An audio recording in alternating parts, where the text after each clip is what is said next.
Welcome to the podcast where we talk about all things blended families. I share my personal journey, again I repeat, my personal journey from a stepmom's perspective. It is also a time for reflections and new realizations.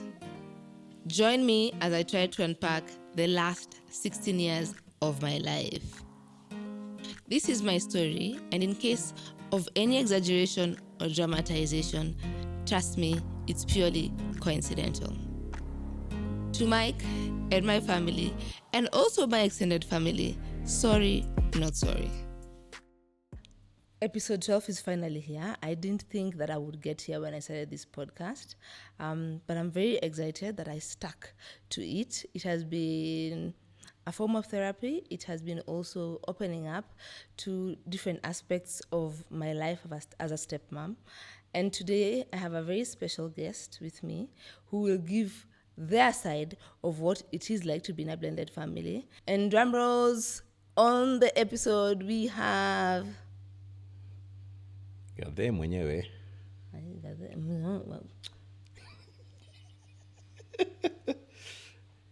Yes, I'm happy. I'm honored to be here. Bado lazima nirudie juu sasa atasikia Gadhe mwenyewe. Si Gadhe, mimi naitwa Gadhe, and they know I'm called Gadhe. They know? Yeah. Nick, do they know? Yeah, they know. Naitwa Gadhe. I thought it was just me who knows you like that. It's the public. You put me out there in the public domain. So Look at Jemla. You are careful with this. You put me out Welcome there. to this. Nikashazo hii mabaika. Okay. Watu wamelipwa kwa hii set. Kuna watu wamelipwa naona. Kuna watu wamelipwa. Nick, naona kuna watu wamelipwa hapa. Twende. Okay, do you want to say? Mapema ni best. Ati mapema ni best. Mapema ni best. Such a gangster. Do you want to say anything else when I say gather and you tell people thank you for listening to my wife? So you market me a bit. Okay. All right. So, baby, thank you for having me on the show. It's an honor. Nishasema. Too late. Yeah. So thank you for having me on your show, and thank you for your fan base, for keeping up with your many stories, and working with you.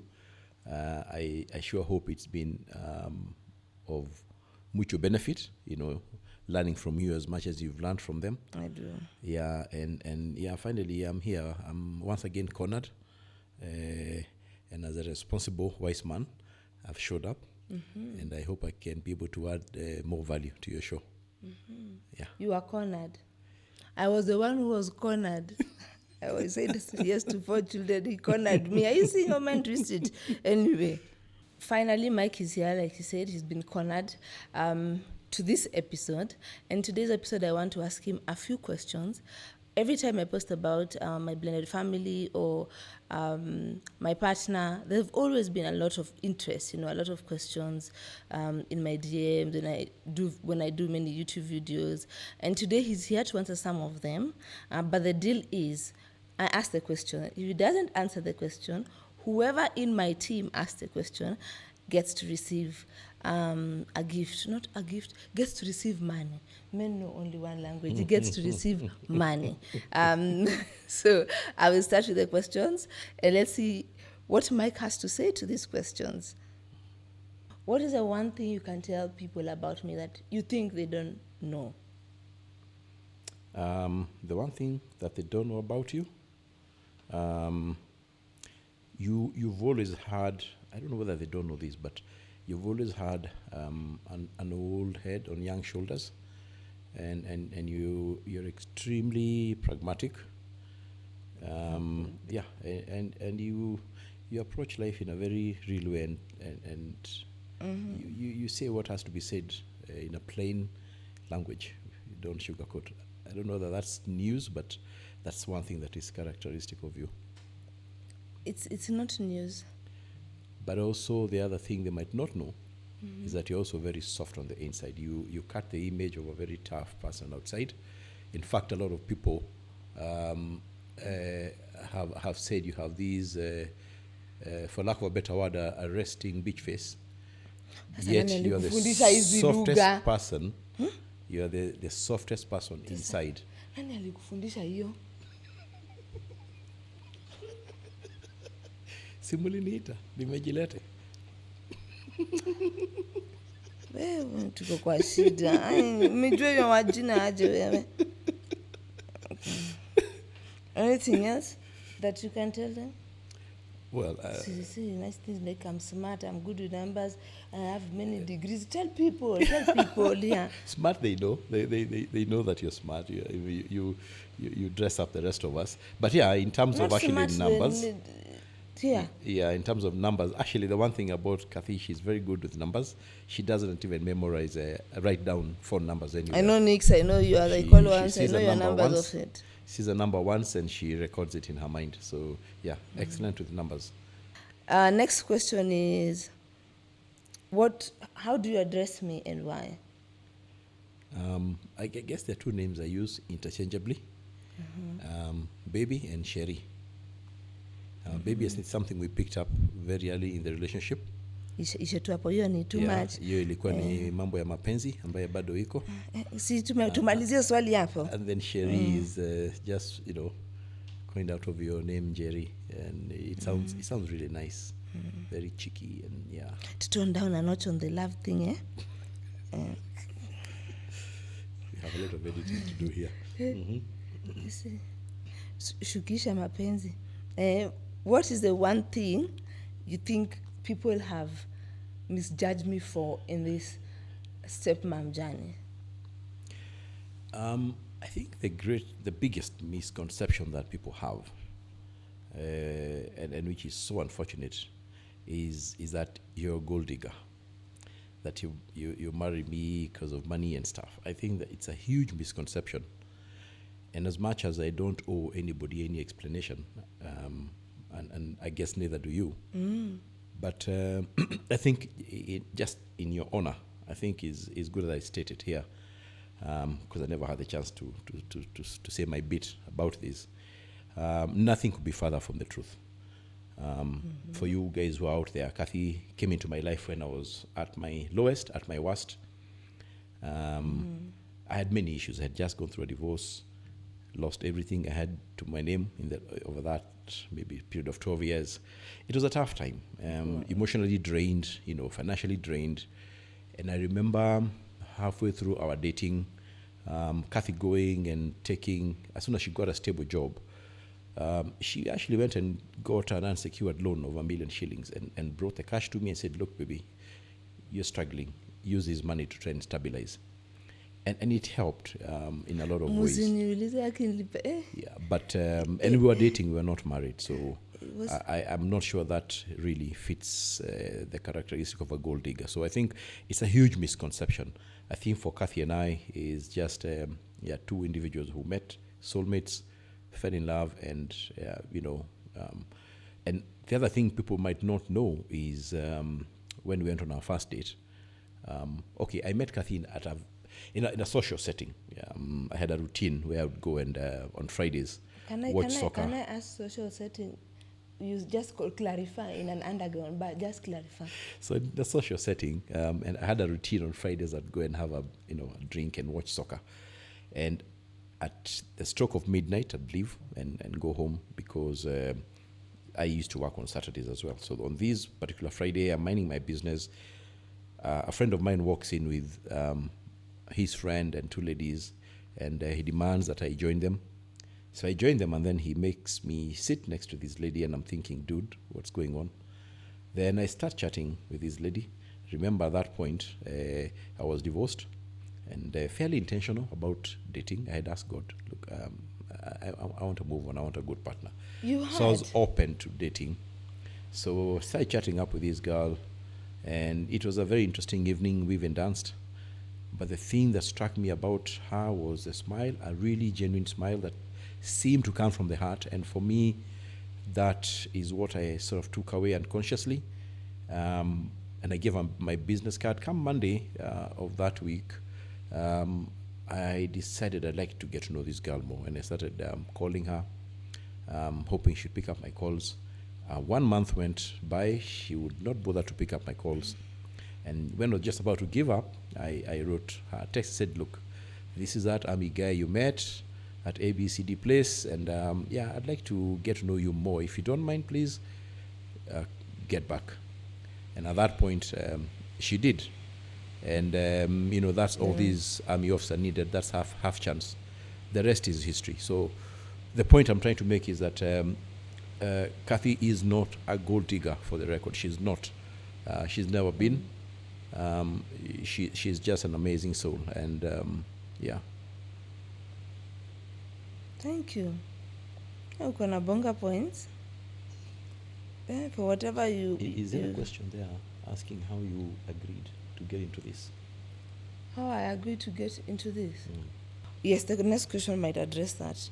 Another question people always ask is, one, how did I agree to the situation?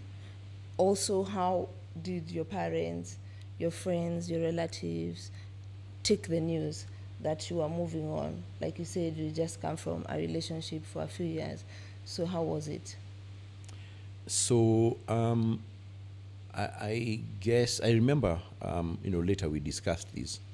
On our first date, I made a point of telling you my full story about my divorce and that I have kids, my kids with me, and that my life would not be complete without my kids. I made that clear on the first date, and I did that on purpose because I didn't want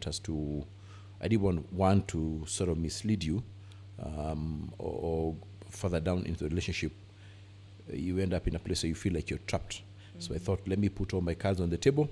If it's going to work, it works. If it doesn't work, then you know that person I had asked God to give me. So I told you my full story. And later you told me that what struck you about my story is that, you know, you thought this guy is different. You know, he's gotten divorced, he's hung on to his children, and on the first date he's telling me about his kids and how his life is not complete without them. He must be a good man, and if I ever bear a child for him, my child would not suffer. So that was the reasoning then. Quite unexpected of a 23-year-old. And that's what I said, I think you've always had an old head on young shoulders.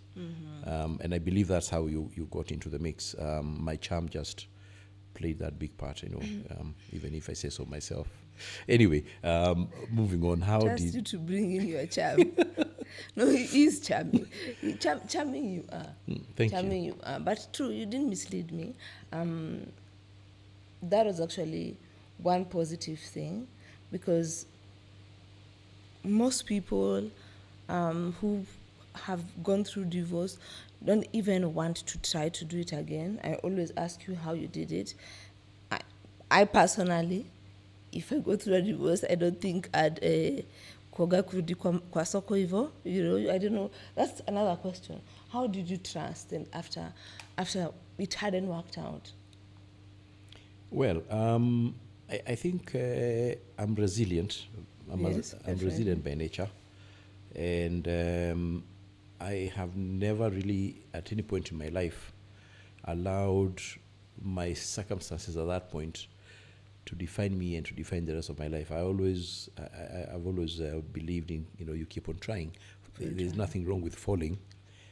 What is criminal is if you fall and then you just sit on the spot there.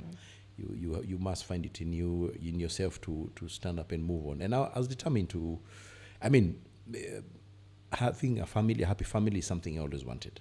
It's something I had always dreamt about. And when my first shot did not work out, I said to myself, it's not the end.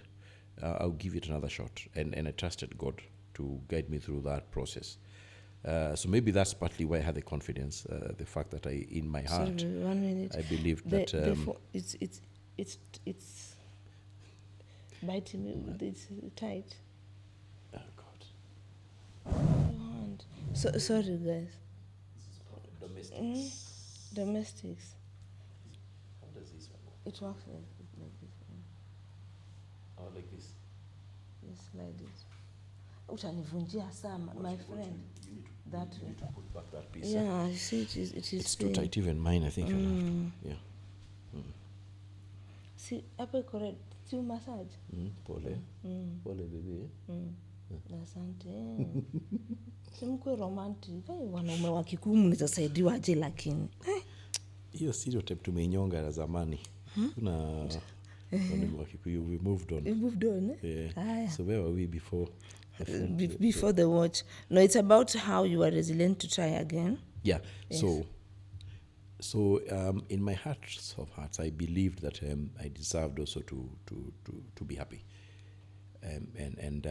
so I was intentional about giving it one more shot, and that's why I said when I met you on that fateful evening, one of the options on the table for me was to find a good person and to date, and to see where it leads. So I think to the extent that I felt I deserved a second chance.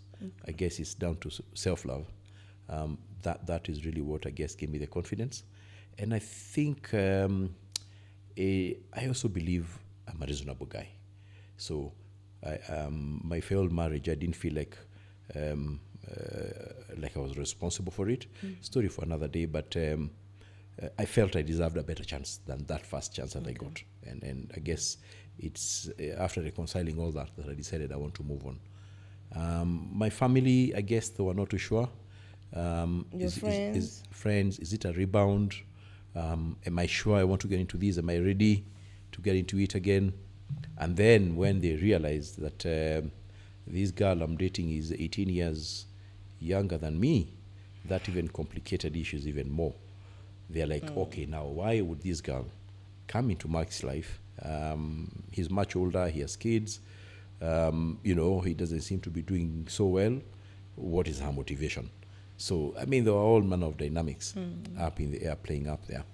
Yeah, but I think for us, the fact that and if you recall, even those early days, anytime we went for a date, even if we went out with a group of guys, we would, before we know it, we would be having our own date in the midst of the other, the congregation there, and people would be like, you two are boring. Because we drift into our own conversations and, have our own thing on the side. So I think that's really how one thing led to another. And we are here now.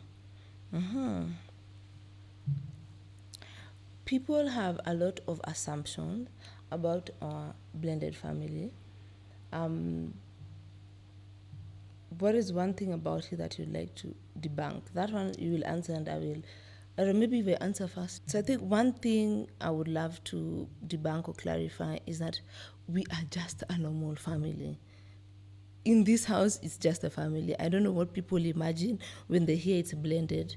Maybe in their head they think it's chaos. Maybe in their head they think, this guy is saying the truth, is this thing working? No, it does work and it's a family.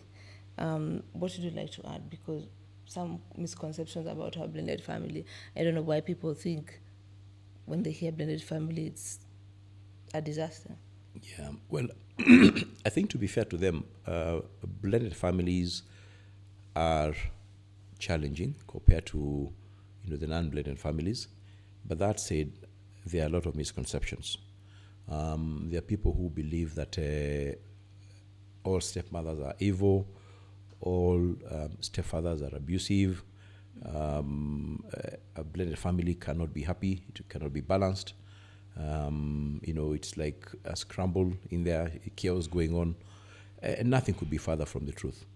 Nothing could be further from the truth. It can work and work perfectly well. In fact, ours has been a classic one because we not only have our biological kids, but also non-biological kids who are even from different nationalities. And we've all blended and formed a perfectly happy family. And I think, where everybody has felt included, felt loved, felt they have space, and felt that they belong. So that whole myth that a blended family cannot be happy, cannot be organized, cannot be successful, is false. Yes, it takes much more to put together a blended family and get it to move on because of the dynamics. But it is possible. It can be done. It's possible. And trust me, it's full of all types of characters. Everyone has space to be themselves. Next question. Oh, You've answered it, but I can Which answer one? again. Which I can ask again. Was it scary to try again? Because once bitten, twice shy. Was it scary for you to try again? Was it scary? I think it's down to self-love. It's down to self-love, because that my divorce I felt I shouldn't allow my divorce to define me. The fact that I failed in that first attempt, I now sit there and say, look, marriage is not for me. Trusting was not easy, but I think looking back, I was also able to see some of the areas that I went wrong, and so coming into this second attempt, I think I was intentional about it. It is something I really wanted to do for myself, out of self-love, and the belief that I also deserved to have a good life and a happy life and a family life, because I always wanted to have a happy family. So it was a combination of a bit of both, but I guess I had the courage, like I said, to try being a resilient army officer. Yeah, that has to be put there. Yes, Major Michael Kariuki, yes. Who is the most serious partner between me and you? Serious in terms of it depends. Serious partner. As a parent. I don't know, As a parent? I've never thought about that. It's very interesting, because on the one hand, as a parent, you're very, very tough. You're the disciplinarian and all. You're the one who makes the rules and everything. I'm the easygoing one. This is yes on to that everything. front. I'm the bad cop. But also, when it comes to certain aspects of life, I think I'm much more serious, much more hands-on, and you on the other hand, you're such a relaxed soul that sometimes I get scared. So I think it depends on what we're discussing. We have a bit of both. Yeah, there are areas where I'm pretty easy and laid back. There are others where I'm really serious and hands-on. And same thing with you. There are areas where you're so serious, and there are others where you're a free soul. Could you give an example of how I get late for all the flights? You could just say the truth. Yeah, I mean that's now a good example. If we have a trip, I will have researched on the weather. I'll have the boarding passes printed. I'll have hotels checked, the transfers checked. Just tell them all you have in advance. A document. I mean, I'll go through all those motions. Make sure you have phone numbers. I'll do everything. On the other hand, you can even leave your passport in the house and just leave. You're that laid back. That's a good example. Yes, that's very true.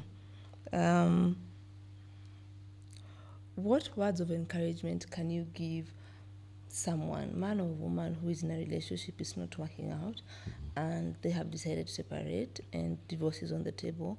What encouragement will you give them? So that's an interesting question. I think one of the the very first thing I'd like to say is that this life is not a rehearsal. You don't get to live twice. It's one shot and that's it. You've got to love yourself enough to want good for yourself. And therefore, if you're in a relationship, in as much as I don't advocate for divorce, but marriages are supposed to be mutually beneficial. Such relationship should be mutually beneficial. You should be on a common journey, moving towards a common destination, caring for each other, looking out for each other. And even the Bible says, you shall leave your father and mother, and the two become one. So if you're in a relationship where you are not one, you're not moving in the same direction, it's not mutually beneficial. One partner is pulling, the other one is draining them. One partner is giving their best, the other one is abusive. I think nobody has any business sticking in such a relationship. And why am I saying that? What I'm saying is that if a relationship that is not working, that is abusive, it could get worse. I myself went through depression. I know people don't know this. I actually became clinically depressed. I was on treatment before I made my decision to walk away. That wasn't worth it. There are people who even develop diseases. They end up dying out of pressure, out of stress.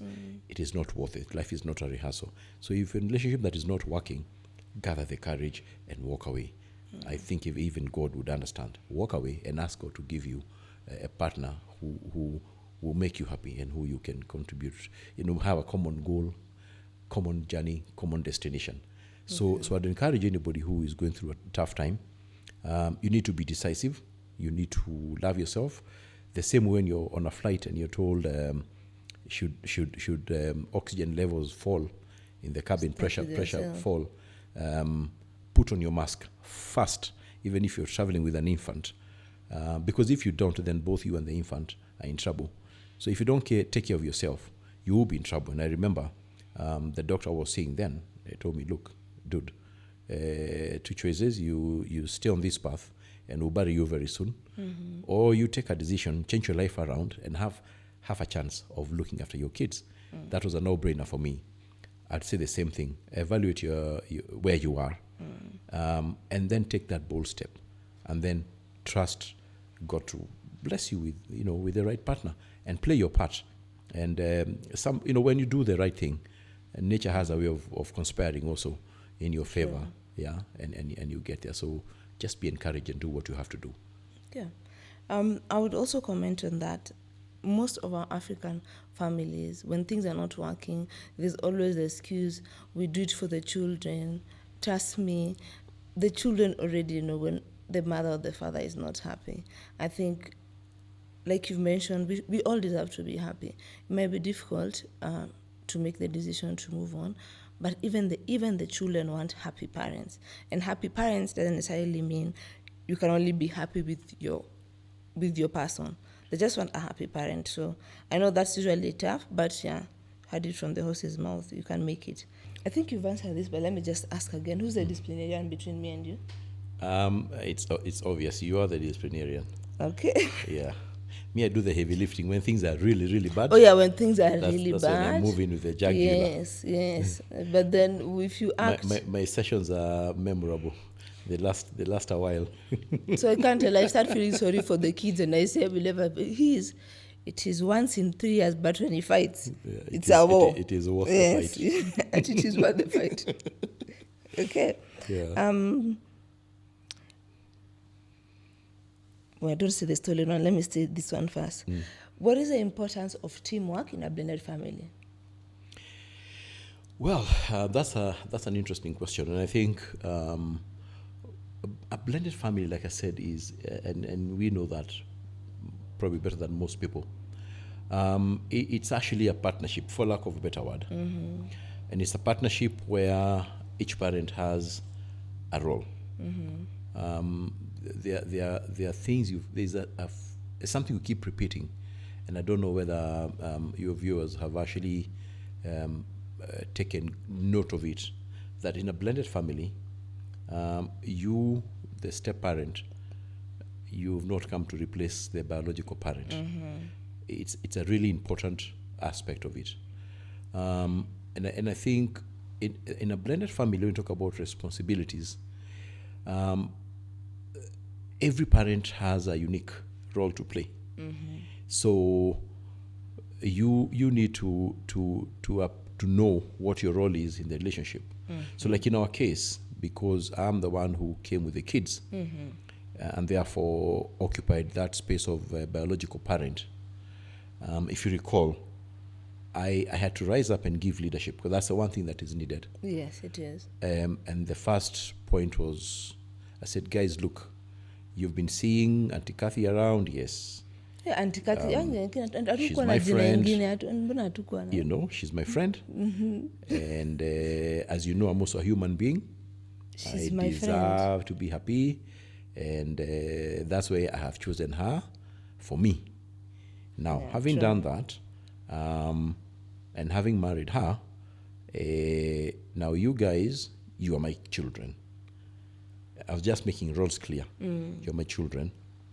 And if you're my children and Auntie Kathy is now my wife, that makes her your mom. If nothing else, out of respect, you owe her that respect of a mother. Because I'm your father. Yeah, but also you but also have to earn it. Separately, we had a conversation with you, and he said, look, you've got to love these kids and treat them fairly, because it's the only way you'll be able to win them over. And that's what you did, and you were very, very patient Obviously, there were difficult times when we started, and maybe that's a story for another day. But in terms of responsibility, it was very clear. I played my part. I made sure that the tripartite relationship here was very clear. There's myself, my biological kids, and you, their stepmother, who is also my wife. But then I also empowered you. And I made it clear to them that you being my wife, you are their mother, and therefore you will play the role of a mother, and they ought to respect that. And therefore, the cheekiness that kids have, where you would stop them from doing one thing and then they would try and come through the back to ask for this or the other from me, I'd always send them back to you. And the minute they realized, every child does that, blended or not, they will all do that. And the minute they realized that you were empowered and you are here to stay, then they got into the program. And then with time, because you treated them well, you won their trust, and they came around, and then we formed a family. So responsibilities are there, and everybody must rise and be prepared to do their bit. Yes. You took up the role of a mother, young as you were, and figured it out the best way that you could. I empowered you to do it, but I also made it clear to the kids that there was going to be order, and defined how the relationship was going to be. So yes, every parent has to play their role. It's true. And the love that Mike has for his kids are not the same love that he has for me as his partner. Two different kinds of love. So there's no competition. Everyone knows their place. Everyone is playing their role. So yeah, I think that's important to note. And I think you make an important point, because I think that is one thing folks don't think about. Children in a relationship, whether it's a normal marriage or even a blended one, the role of a mother in the father's life and vice versa will never be the same as the role of the child. They'll never be. And they are not interchangeable. And there's no comparing. There's no comparison. Yes. And therefore they're all part of the family, but they are different and unique. Yeah. And also just to remember again, I always say we are the adults. So because we are the adults, we need to extend grace to the children. It's like selling an idea. You have to be patient, because it's a big shift, it's a big change. So I think that's also important, to be patient. Yeah. Don't shove it down their throat. They'll come around. I always tell people, from Auntie Kathy to Mom, I can't even remember the day, but it happened, and it took me time to earn it, but I did. I think the important point we have to make at this juncture is that in a blended family situation, again, going back to that issue of responsibility, you have to appreciate your role. If you're the step parent, for instance, don't rush to disciplining. Yeah, you can actually discipline through your partner. Yes. Focus on making a connection. Focus on developing a relationship and winning trust. And once that is done, then you can. The rest will follow. The truth is that kids love structure. They love boundaries. They will try and push them, but they actually love them when there are boundaries and there's structure. Love should have boundaries. So you as a step parent, focus on your bit. At that point is just to win them over and making the connection. Let the bio parent do the disciplining, and you do it together. You can support your partner, the bio partner, in monitoring behavior and helping him maybe pick out things that are not obvious to him, and then jointly, but through him, you modify the behavior, and then eventually it becomes once the kids come around, then it's easy. Yeah, which happened to us. Yeah. Now, there's this question people keep on asking: if I stole you, do you think you are stolen? Well, I think with the discussion we've had this afternoon, it's clear I wasn't stolen, and if I was, then I was very willing to be stolen. Yes. I believe it's not possible to steal a grown-up. Those are people's opinions. Frankly, I don't pay much attention to opinions. I always say opinions are many like armpits, and most of them smell. So you don't waste too much time focusing on them. Yes. So for the record, I was not stolen. As I stated, I was willing to date again. I had actually prayed about it and asked God to give me a partner, and I was looking for a partner. So if I was stolen, then I was only too willing to be stolen. Be stolen. Yeah, from myself, that is. Do you discuss finances and budget with the family? You'll be shocked. So I think one of the things, there is communication. If communication fails in a blended family or any other family, it stands no chance. If friendship lacks, then it limits the chances of success. The third evil elephant in that room is finances. If you do not discuss your finances, if you're not open about your finances, it will definitely lead to ruin. But like I said earlier, marriage is about a mutually beneficial relationship, having a common destiny, common journey, common interests. If that be the case, then why would I bother to be secretive about my finances or your finances for that matter? I think what I've seen is that in a relationship, the man and the woman, we have different strengths. I'm very poor at budgeting and keep it track of. Very poor. But I'm good at going out there and working and getting some cash in. So we play complementary roles. Yes, sure. So if I was to go there and get money and start hiding it, I'm sure there will be other participants out there who will be more than willing kunipanga nayo sasa, but when I'm open and I come home and say, this is what we have on the table, and I know that we're on a common journey and I trust you, then you make good use of it, and in the end it's a mutual benefit. Yes. So there's no shortcut. It's not even optional, because in any case, again, if you're with somebody you don't trust, what's the point? With their finances, sasa mnafanya nini? Simwache tu ukatun. Lakini si repeat useme budgeting ni mimi. Si useme watu wajue. Budgeting ni wewe. Wewe ni mkali sana. Wewe ndio mkali kabisa kwa budget. No, you do a good job, honestly. Yeah, we do. It's a big family, and so you have to budget, and you also have to understand that it can be a very big deal breaker. Describe our first few experience in a blended family. 2 words. 2 words, baby. 2 words, not a statement. Our first few experience as a blended family. Experiences. Our first few. First few. Any few or outstanding. Few years. Few years. Our experience in the first few years of the blended family. Okay, so what the journey was like in the first few years. And for you, not me, for you, because mine is different for you. It was difficult. It wasn't easy. One, remember the 18-year difference would occasionally, actually from time to time, come into play. Because my perspective of life was different from yours. The things that really mattered to me at that point were so different from the things that mattered to you. We were in very different spaces. Even now, we'll never be at the same space at the same time because of the 18-year difference. Yes, but because I'm a young soul at heart, I think I've done a lot of compensation, even if I say so myself. Anyway. So, so it was not easy. There was misalignment in expectations.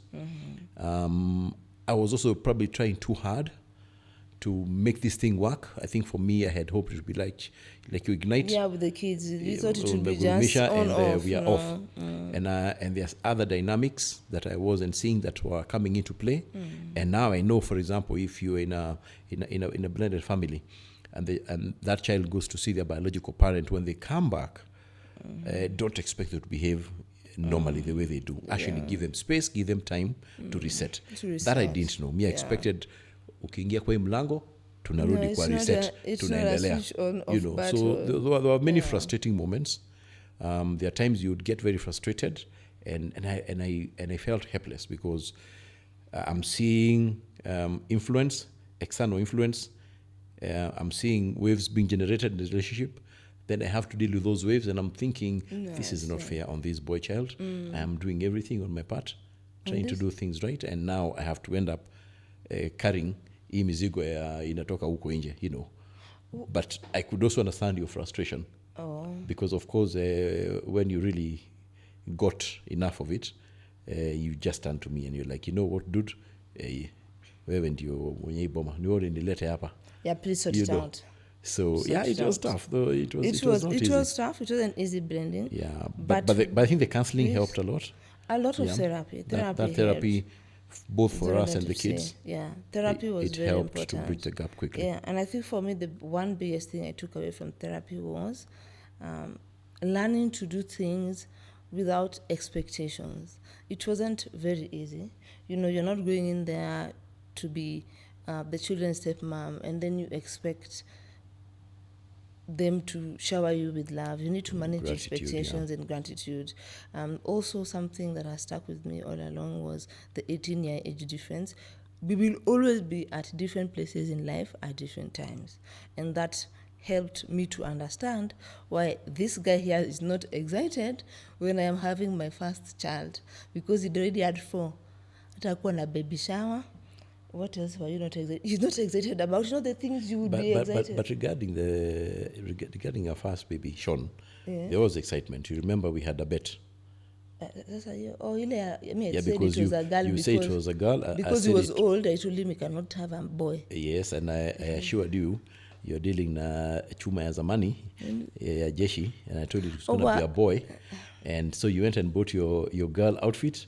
I bought a designer boy outfit.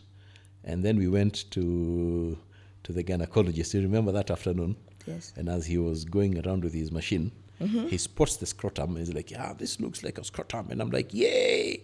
And I told him to repeat the test. And it was a boy. Yeah. Yeah, so there was excitement. But what I mean by fasts is you are not doing these things for the first time. For sure. You see, even if it is getting your first car, he already passed it, you know, so we're not celebrating these things at the same time. So I also learned to not expect that. You're excited about the wedding, yeah, more than me. But there were many fasts that were fast to me, but they were not fast to you. Right. So I was able to extend that grace and not expect too much. Yeah. Did a good job, I must say. Character development. I'm joking. Same thing. Do you think, because of our age difference, I stood a better chance of understanding the teenagers than yourself? Absolutely. That is no doubt about it, even to this day. Yeah. I tend to be stuck in my ways. Old-fashioned. There are certain things, being a true guy there are certain things I would just not compromise on. There are certain aspects of their teenage life I'm not able to understand fully. Yes. And I think you do a much better job of bridging that gap and you know, sort of taking me on board and moderating their behavior and so like dressing. Sometimes you wear clothes and you wonder ni material iliisha ama ni nini sasa. Nikwambia ni crop top, hiyo ni style. You know, so you look at a child, you wonder, have they forgotten to wear a trouser? Are they walking out with a top? And I'm looking at fashion. I'm like, what fashion? It is called crop top. So, and the shirt has to be torn. He doesn't understand. You see, you spend good money to buy torn clothes. I mean, some things just don't make sense. But fashion. Yeah, there you go. So I think you fared much better than myself in that area. Yeah. But I think when the kids get to, that is one area that we are in sync, because I get them, it's not too far, and I'm also open-minded, so it's easier to try and bring you on board. Yeah. You just go to him to say yes, but you've already agreed, but you need to let the other feel that, you know. Yes, I think it helped me. Even now, I think it still helps me. No, it does. Yeah. That's for sure. Yeah. That's for sure. What are some of the funny, happy moments we've experienced as a blended family? That's a hard one. We've had many, but which one do you think? Well, I mean, we've had many. We've had some interesting holidays where we've had real fun, but the one that really sticks to mind for me, and has stuck for a long time, was the first trip we made to Kayole, to that children's home The children's home, with yes. Mike Schuber, and we had a fun day with them. We played games and donated foodstuffs and clothes and had talks about mental health, and all the kids were so involved. I remember they had even gone into the homes, separate homes, to visit, to give out presents and so on. That has stuck in my head because I felt one, we came through in a big way for those kids, made that particular Christmas really nice for them, and they learnt a lot about mental health. Because some of them were in very difficult situations, rescued from very difficult circumstances, and they all walked away with something, material. And our kids also got a different perspective, a reality check of events. I remember when they were very young, one time I took them to Kenyatta Hospital, to the casualty, and then went to Kibera Laini Saba, and I was just trying to create a perspective, a different perspective for them, because all they had known was Aga Khan Hospital and, just an easy life. And but that was something, because that was in the natural habitat, and they were now big enough to understand. For me, I think that was an amazing day, and highly beneficial for everybody, I think, in the family. Yeah. I think for me, what has stuck out is being able to talk about mental health, being able to talk about the late Josiah and being open about it, and we were very honest about it. I think for me that is one big winner for me, just agreeing to be honest about it. Yeah. And so that's one thing that will always stick to my head. As a family, we agreed to just say, to say the truth. Yeah, I mean, it was a tough call because suicide has a lot of stigma that is attached to it. But because we knew ourselves and the sort of parents we had been to all the kids, and that this young man, the late Josiah, was also had challenges, mental health challenges. He was under treatment and so on. But we never saw this coming. We thought he had enough help and everything. I remember one of the immediate thing was that how many more parents are oblivious? They think they have it under control, and they have fires, literally boiling over in the family, and they don't know. That's why you said, you know what, let's go out there, let's call a spade a spade. It is mental illness. It's illness like any other, but we have to really lift the stigma and create awareness to help young people who are suffering from it. It was a big decision, I remember. Yes, it was. But I think to this date, it remains a correct decision. Yes. Yeah. So I remember that. In what ways has being in a blended family changed your perspective on things, life, and things around you? Well, I don't know whether it has changed or affirmed, maybe more affirmed, because like I said, I'm fairly resilient, and for me, taking a second shot was a no-brainer. It was a no-brainer. It's something I had to do. But the fact that it's been so successful, it affirms now my belief that everybody does deserve a second chance. You just need the courage to do the right thing and play your part, and it can happen. So it has affirmed my belief that everybody has a right to be happy. Everyone does. Kila mtu ni mtoto wa mtu. Si kila mtu mtoto. Sisi wengine walizaliwa na wengine wakaangushwa kutoka juu. Hakuna watumbo na mgongo. Wewe hapana. Kama yeye wangu tutakutana mbele.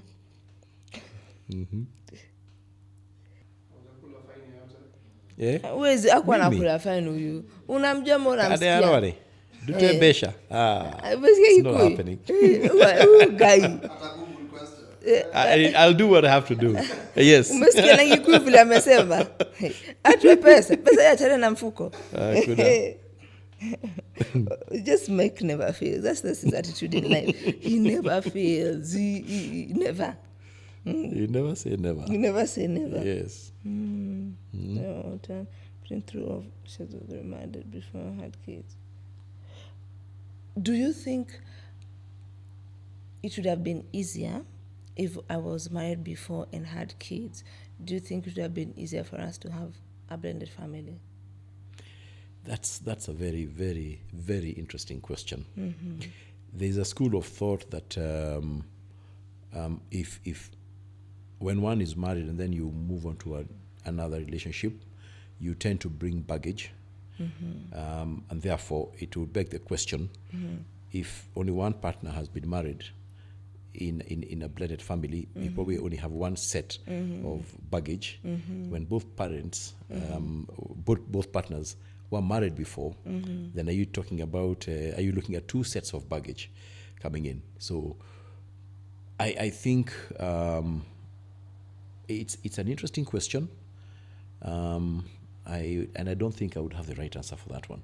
I think it might also depend a lot on the individual, because if somebody comes with, see, for example, let me use myself as an example. Having come out of a failed relationship where I actually suffered not just emotional loss but material loss, I would have come into this relationship and decided, me, I'm not trusting any woman again. I'll provide, tell me what you need, I'll give you, but finances, I'm going to control. That's an example of baggage I would have brought into this relationship. But I did not. I chose not to. And therefore, we're where we are. So that's why I said, I think the correct answer to that question will depend on the individual. Because if you both come in and you bring your baggage, then that marriage is really, the relationship, it would be dead on arrival. Yeah. Dead on arrival. Because you need to really give it a fair chance, a fresh chance. Yeah. Kizungu shindagu. Kizungu ndo ilinileta hapa ndani. Sijali, si tulisomea shule za Kanjo. Ilikuwa mzuri. Parklands Boys of it is a very good school. Si group of schools kama nyinyi. Mimi sikuwa group of schools, mimi nilikuwa Ngaragazi, nilikuwa hapo neighbor. Nyinyi mlikuwa Mjangu ulikuwa polling station. Akulikuwa police station. What advice would you have for someone who has a child? Doesn't necessarily mean they're divorced. You can have a child without being divorced, or things didn't work out. What advice do you have for them? And what encouragement would you have? Because in African society, it makes you feel you're a lesser partner, or for lack of a better word. Just because you have a child. Yeah, just because you have a child, it's not viable for Especially you. Especially if it's a lady. Especially if it's a lady. Well, I would say this, that you've got to own your turf. You've got to walk with your head high and proud of your child, and make sure they are visible in your life. Let anybody who comes near you, let them know that you come as a pair. It's a package. So it's a package, either they take it or they leave it. And I believe the right person will come for that package. Hata mimi nilikoda Amazon, nilikoda peke yako mkakuja watano. In any case, hiyo order lakini ilikuwa delivery ilikuwa kwangu. Think about it. Mwenye ule mtu anajielewa, kids grow and they live, and then what happens? And then you're left with your partner. Yeah. So yeah, so children come and go. I'm joking. I ordered you from Amazon 1 and you came 6. I heard that. Okay, this is the last question. This is a deep one. And don't have to be right. What advice would you give your younger self when it comes to marriage, divorce, when it comes to doing it again? What advice would you give your younger self? Now, hindsight, great teacher. I think maybe in my case specifically, the things I would probably want to revisit, I would say, number one, be very pragmatic when you're making that choice. Oh, yeah. Don't let romance and all these ideas cloud your judgment. But don't ignore any red flag that you see. There is no perfect individual, for sure. But the red flags you see are the things you can live with. Don't ignore them. Yes. Amplify them 100 times and see, is any of them a deal breaker? Yeah. You know, stuff like that. And then also I think it's good to also reflect. Don't ignore parental advice. Reflect. Yeah, on your parents' opinion. Yeah. It doesn't mean you have to take it as a Bible but at truth. least reflect on it. Yeah. Yeah, I think those are some of the things I would say that I would probably have paid more attention to. But the pragmatism and that issue of not ignoring red flags and thinking that it's gonna be okay, it's because of this and that, and start making excuses for the person. Don't do that. That is a disaster. It's self-destruction. And what about just be kinder to yourself? Yeah. It is okay. You did not kill anyone. Yeah, it's true. It's just I'm here. I survived, yes, and I'm here, and I got some useful lessons out of be it as kinder well. to yourself. Yeah, and vitu si lazima. yeah, and I'm having the last laugh now, and why not? This is, what do you think? Yeah, absolutely. Thank you. So Mike is always so serious. Yeah. You be kind to yourself. Yeah. You know, these things happen. It happens to the best of us. Yeah. Be kind to yourselves. I think for me, before I finish, one thing, maybe we've not touched on it, is it is important to explain to children. If children are involved, it is always important to explain to them to their level, according to their level. And sometimes, you've gone through it, and even you yourself, just to voice it is hard. But if you explain to the children, they will understand as time goes by, because even them will have relationship. It doesn't work out, and also it's conflict resolution. You teach children conflict resolution is not a must. That's one big thing I think many people miss on the blended family.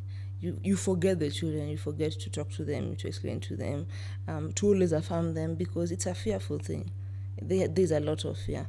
So yeah. The kids actually are looking for love. Yeah. They are looking for that connection. They are looking for that confidence, home, the confidence, to be affirmed, to feel accepted. Because kids are innocent. They are named a clean slate, and you're there to really mold it. So if they are the most vulnerable, because they're helpless. They are powerless, as it were. The most they can do is rebel, and then have their back ends caned. So I think it's good to really have them at the center, and to know that they're the ones who really have had no choice in the matter as such. Yes. And the two adults have to bite the bullet. You have to keep them at center. And keep them at the center of everything that you do. Yeah. You think about it. And extend as much grace as possible. Remember also, even the Bible says foolishness resides in the hearts of children. In the hearts of children. So they'll make many wrong decisions. You can't afford to be too hard on them. Extend grace, extend love, second, third, fourth chance, but guide them and within a framework, and they usually come around. Yeah, there's enough love for all of us. Yes. Enough love to love your step-parent, bio-parent, auntie, uncle. There's enough love to go around. Right. So don't panic. So one of the positive outcomes of having had the courage to try again is I've seen our kids, the older kids, of course, restoring their trust and confidence in relationships and marriage. I think the previous experience was a traumatizing one. When we got together with Kathy, there was a lot of suspicion and doubt and everything. But the fact that it's worked out and they've seen we actually buddies, we sit and laugh and do stuff together. They've actually come to believe in the marriage. Institution of marriage and family aspect, and so I think if there's one big positive and reward for having had the courage to try again, I think it's what we see that it has achieved in our kids. Na wale wengine wako upande ile ingine, naomba pia nyinyi mmesikia pia wakubali kuwa converted. Angalia filo kwa sijue ni yao. So that's it for the questions. I hope I finished season 1 with style. Thank you, Mike. You delivered. You over-deliver sometimes, and he shines more than me. Can you just one day just under-deliver? You put me to shine. I guess I just can't help myself. But thank you very much. Thank you very much for coming and answering the questions. Thank you. Even though niliingizwa box. Thank you for having me. Even ndio kulienda alafu sasa niko hapa. Mnani understand? Did I stand a chance? No. But anyway, thank you very much, and look forward to season 2. Big things coming, different perspectives of other people with regards to blended family. It will not just only be mine. And let me know, do you want Mike back again? Tutaona kama mtamuitisha tena, si ndio? Yeah. Yeah, for me, I guess it was a privilege to be here, and I hope that our followers, will pick something useful out of these, learn something new. Thank you for following Kathy. Please continue supporting her. Yeah, because I think she has good intentions to for all of us to learn from each other and grow and extend grace to one another. So yeah, pleasure. Yeah, and thank you guys for the therapy. It's been therapy. You guys have no idea how much therapy and how many eye-opening conversations that I've had with myself after I finished shooting the podcast. Nick knows. He knows how many times we've paused, and it's been tough because you also have to accept yourself and put yourself in someone else's shoes. Put yourself in the children's shoes, put yourself in Mike's shoes, put yourself in your relatives, your parents' shoes. It has been therapy for me, but I will end this season with love is enough. It is. In my mind, baby, is where you spend most of your time.